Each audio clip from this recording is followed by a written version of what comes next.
Hello student, आप सभी का स्वागत है। जैसा कि आपने डिस्क्रिप्शन में देखा कि हम पढ़ने वाले हैं परिमित और अपरिमित समुच्चय।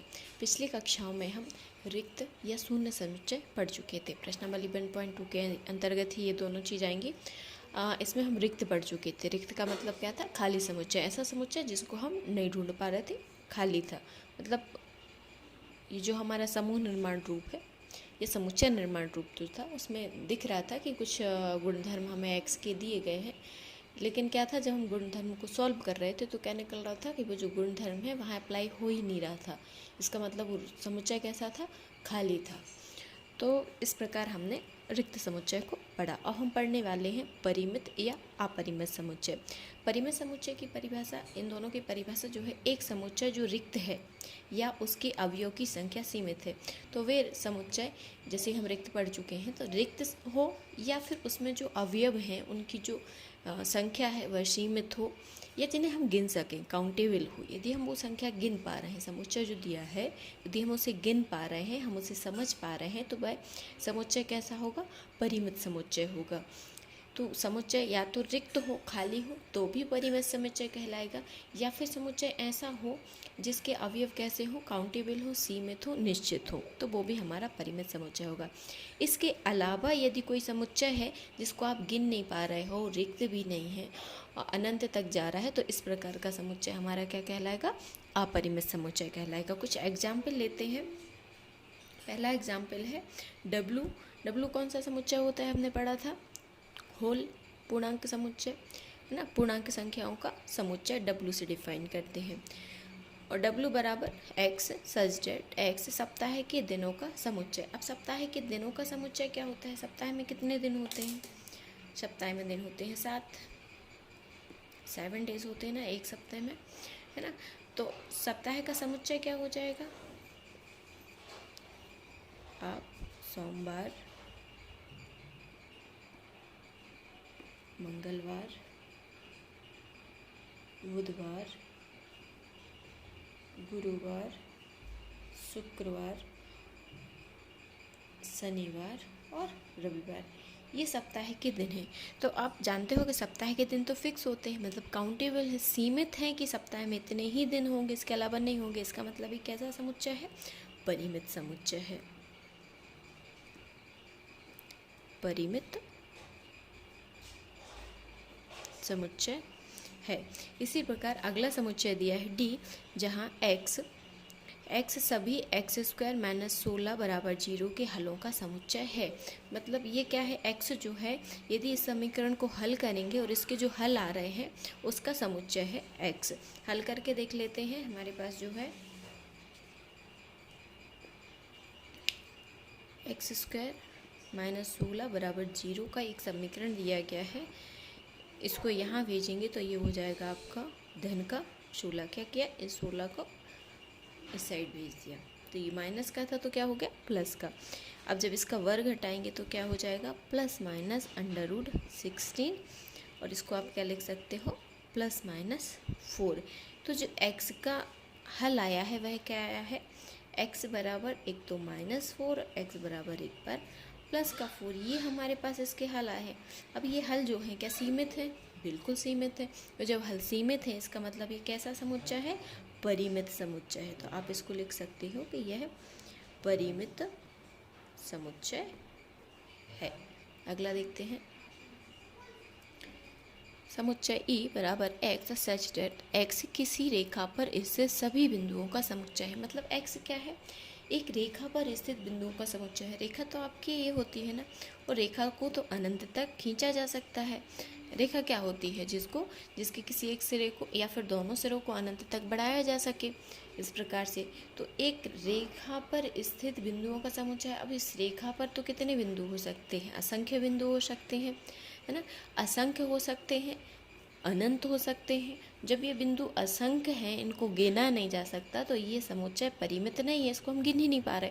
और जब हम किसी चीज़ को गिन नहीं पा रहे हैं, परिमित नहीं है, इसका मतलब ये कैसा है? अपरिमित समुच्चय है। तो इस प्रकार का समुच्चय हमारे पास क्या हो गया, अपरिमित। क्यों हो गया अपरिमित, क्योंकि ये रेखा है और रेखा को अपरिमित रूप से हम कितना भी बढ़ा सकते हैं, और जब इसको बढ़ा सकते हैं तो इस पर जो बिंदु हो गए वो भी आपके अनंत हो सकते हैं। तो इस प्रकार से दिया गया समुच्चय क्या है, अपरिमित समुच्चय है। अगला है एक्स एफ बराबर एक्स, जहाँ एक्स सभी विषम प्राकृतिक संख्याओं का समुच्चय है। प्राकृतिक संख्या आप जानते हैं, जो हमारी गिनती होती है, काउंटिंग होती है, एक से लेके सभी संख्याएं हमारी प्राकृतिक संख्या होती है। सभी विषम प्राकृतिक, विषम संख्या मतलब 1, 3, 5, 7, 9, 11, 13 और इस प्रकार आपका ये चला जाएगा। तो प्राकृतिक संख्या क्या हम गिन सकते हैं, नहीं गिन सकते, अनंत होती हैं। जब हम प्राकृतिक संख्या ही नहीं गिन सकते तो हम विषम प्राकृतिक को भी नहीं गिन पाएंगे, ये भी तो अनंत होंगी। तो इस प्रकार ये वाला समुच्चय भी कैसा हो गया, ये वाला समुच्चय भी क्या हो गया, अपरिमित समुच्चय, अपरिमित समुच्चय। तो बच्चों इस प्रकार से आसानी से हम परिमित और अपरिमित समुच्चय को पहचान सकते हैं। प्रश्नावली के भी कुछ क्वेश्चन लिए हैं जो कि अपरिमित समुच्चय से हमें दिए गए थे। जैसे निम्नलिखित समुच्चय में से कौन से परिमित है और कौन से अपरिमित है, हम इनको बताना है कि कौन सा परिमित है और कौन सा अपरिमित है। चलो देखते हैं। एक समुच्चय दिया गया है a बराबर x, जहाँ x स्क्वायर माइनस 9 बराबर 0। इसका मतलब है ये जो है इसका समीकरण, इसको हल करना होगा। x स्क्वायर माइनस 9 बराबर 0, तो x स्क्वायर बराबर क्या हो जाएगा 9, इस 9 को हमने यहाँ भेज दिया है। x बराबर क्या हो जाएगा √9 और कैसा प्लस और माइनस का, तो x की वैल्यू क्या आ गई प्लस माइनस 3 और x की दो ही वैल्यू आई हैं। x बराबर हमें क्या मिला है, x बराबर एक बार प्लस का 3 मिला है और एक बार x बराबर माइनस का 3 मिला है। और जब x की सिर्फ दो ही वैल्यू मिली है मतलब इनको हम गिन सकते हैं, तो ये जो हमारे पास समुच्चय बना ये बना 3 और माइनस 3। तो ये कैसा समुच्चय हुआ, परिमित, परिमित समुच्चय हुआ। क्यों, क्योंकि हम इसके अवयव को गिन पा रहे हैं, समझ पा रहे हैं, इसकी लिमिटेशन है, इसलिए कैसा समुच्चय हुआ, परिमित। अगला है b बराबर x, जहाँ x एक प्राकृतिक संख्या है। x क्या है, एक प्राकृतिक संख्या है। अब प्राकृतिक संख्याएं लिखते जाएंगे, आप जितना लिखते जाएंगे उतनी प्राकृतिक संख्या होती हैं।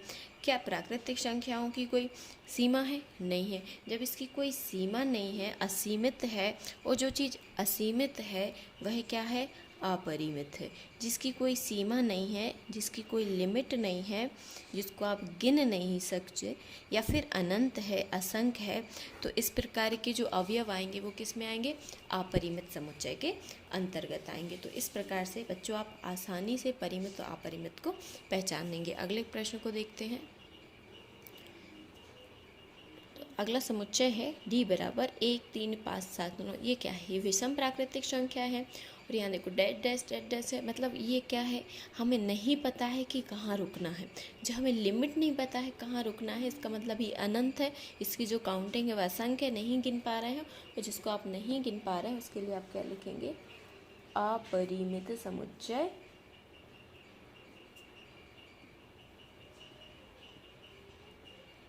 है। क्यों है अपरिमित, क्योंकि आप नहीं गिन पा रहे हैं, इसको डिफाइन नहीं कर पा रहे हैं। अगला है 1, 1, 1, 1, 1 और आगे है आपका dot dot dot dot dot. अब आप ये बताइए इस डॉट डॉट का क्या मतलब हुआ कि कितनी है, नहीं पता, अनंत है। और जब ये अनंत है तो ये समुच्चय भी कैसा हो गया, अपरिमित, अपरिमित समुच्चय। f बराबर 50 से छोटे धन पूर्णांकों का समुच्चय। धन पूर्णांक मतलब 0 से लेके आपके सभी संख्याएं धन पूर्णांक होंगी। और यहाँ पर एक लिमिट दी गई है कि जो आपके पास जो अवयवों की संख्या है वह 50 से क्या है, कम है। इसका मतलब क्या है, काउंटेबल है, आप इनको गिन सकते हैं। आपके धन पूर्णांक क्या होंगे, 0, 1, 2, 3, 4, 5 और कहाँ तक जाएंगे ये? सिर्फ 49 तक। क्यों? क्योंकि 50 से कम बोला है और यहाँ 49 है। यहाँ चाहे देखो छोटी संख्या हो या बड़ी संख्या, लेकिन यदि हमें लास्ट की संख्या पता है, इसका मतलब हम उसको गिन पा रहे हैं, और यदि हम उसको गिन पा रहे हैं तो ये परिमित समुच्चय है।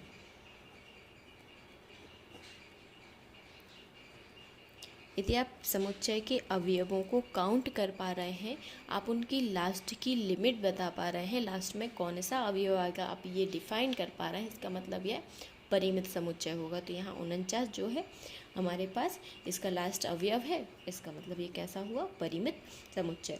अगला प्रश्न है अंग्रेजी वर्णमाला के अक्षरों का समुच्चय। अंग्रेजी वर्णमाला के अक्षर कितने होते हैं? हमने बचपन से ही पढ़ा है कि अंग्रेजी वर्णमाला में 26 अक्षर होते हैं और 26 अक्षर होते हैं, इसका मतलब आप इन 26 अक्षर को गिन सकते हो, और जब आप इसको गिन सकते हो इसका मतलब ये क्या होगा? परिमित समुच्चय। कहाँ तक आएगा? जड़ तक। तो एक ऐसा समुच्चय है, परिमित समुच्चय है।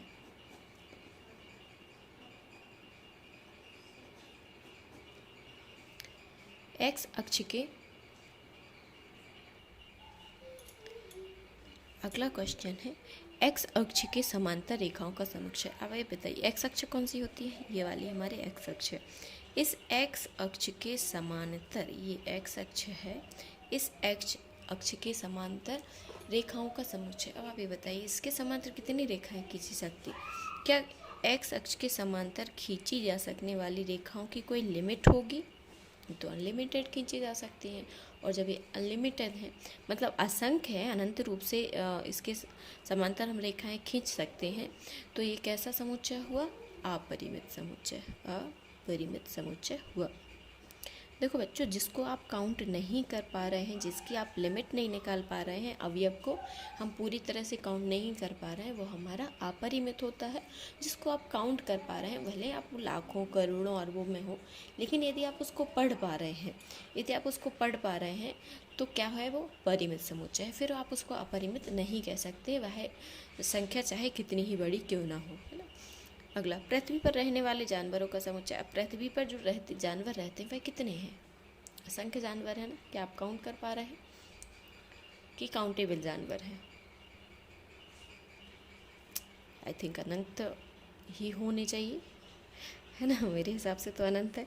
अब यदि आपके हिसाब से काउंटेबल हो तो आप इसको परिमित समुच्चय लिख सकते हैं। मेरे हिसाब से तो ये अपरिमित होने चाहिए, क्योंकि